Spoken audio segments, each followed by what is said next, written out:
Okay, hello everybody.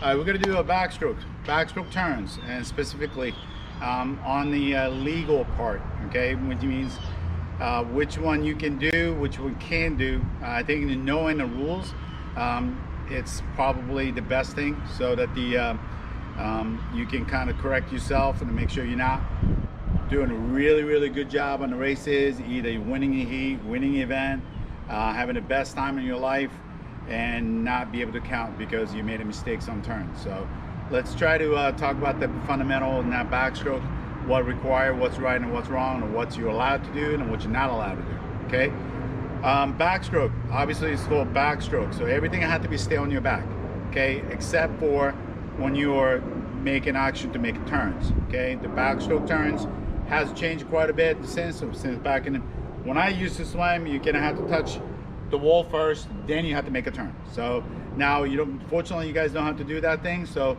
it's a lot easier for you guys to make a flip turn. Now, even though you're easier to do a flip turn, but it's always need to know exactly how many strokes you take.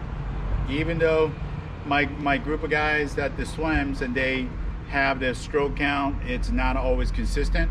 I have to ask them and say, hey, what's your stroke count? I don't know. That might not be always the great answer. So to make sure, you need to know number of stroke, they always be consistent. Okay, so we talked about that the other day about the counting number of strokes, so we're not going to talk about that, what you gotta have to do. But how far is the good distance to the flip? Okay, it depends on how fast you're traveling, but what I like to see is that once you make that bottom hand reach, that you're looking at the wall already, and your hands exchange, and then your body turns in this portion right here. That's the distance. That you should be having it to make that right distance to the wall and the flip. Okay. So otherwise, if you're turning and if you're pulling here, and it's just too close, I like you guys to be able to use the full body rotation and glide more, and then you flip.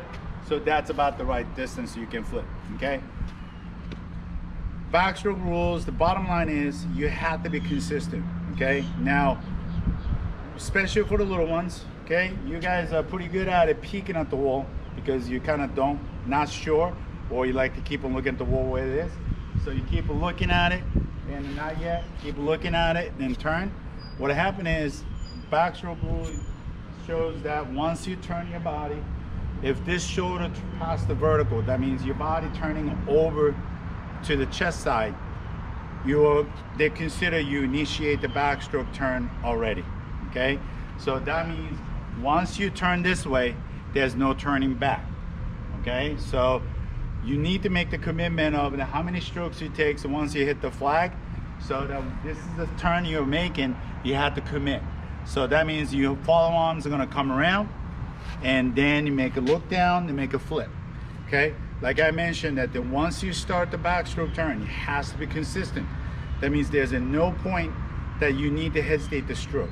Okay, so if you kind of look over, oh, I'm a little too far away, so reach arms over, I'm gonna just keep on kicking, now moving your hands, that's non-consistent turn. So you need to keep that hands moving.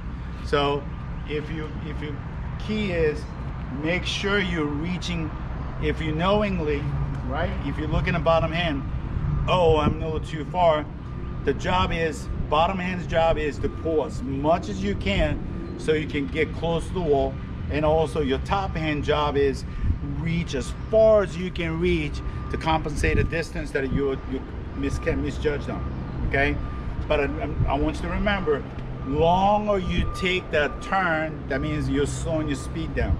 So make sure if you're moving a certain tempo, your goal is 1 2 1 2 1 2 1 2, then flip. That way that you are maintaining the speed that you're coming into the wall. Okay, otherwise if you're coming into 1 2 1 2 1 and 2 because you misjudged the wall, you're killing all the speed that you came into the wall, diminishes by the time you get to the flip. So it's very important that you keep that consistent tempo and knowingly to make sure you judge the wall correctly. Okay, all right, now what happens if you misjudge the wall still, okay? And so you look over, hands over, that you have to, you don't have to look for the wall, but some of you guys kind of seems to have to look at the wall. So keep looking at the wall, okay, all the way. Then you decide to make a flip.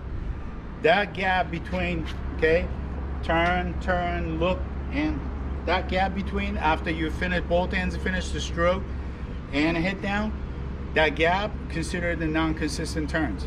So that means that itself you're gonna get disqualified. So your goal is to make sure you will make that flip turn as your hands are going in. Follow your hands and make a flip. Okay. The latest you can flip will be at the before this hands will reach out and all the way in the back. That's the portion that you're gonna be able to flip. Okay. Without that, and you're gonna get this non-consistent turn, that means that will cost you to be disqualified from the event that you swim. Okay. So turn over, reach over, keep it looking down, and a flip. Try to keep it consistent. It's very, very important. Always moving, always have the flow of the stroke. Flow, turn. Okay, so that's a very important. Okay, so keep practicing on it. Like I said, unless you have the pool, have line on it, and the flags in the correct spot, and please just stay away from the wall during this drill. Okay, that so that you can do the drill without hitting anything else. Okay, it's very important. As long as you know that transition 1, 2, and the flip, you keep on counting on that technical stuff, keep your eyes on the stroke, and knowing that they have to be consistent, and I think you're gonna be doing well. The last but not least, if you push off the wall on your back, like you're doing in practice, okay? I see a lot of little ones pushing off in your stomach and then turn on the back. You can't do that on the swim meet, so please don't do that during practice. Practice, always push off the wall on your back. I get it, and the water going your nose, sometimes it's a little painful, but that's something you can practice, and just upper lip, go stick in the nose. At the different techniques available, so just to practice on that. So now it's a good opportunity to just keep working on that push off on your back. Okay, so make sure you push off on your back, several dolphin kick, and nice transition to the first, second, third stroke. That'll help you at a beautiful backstroke on the start, beautiful backstroke on after the turn as a complete kick. All right, thank you for watching, and keep practicing.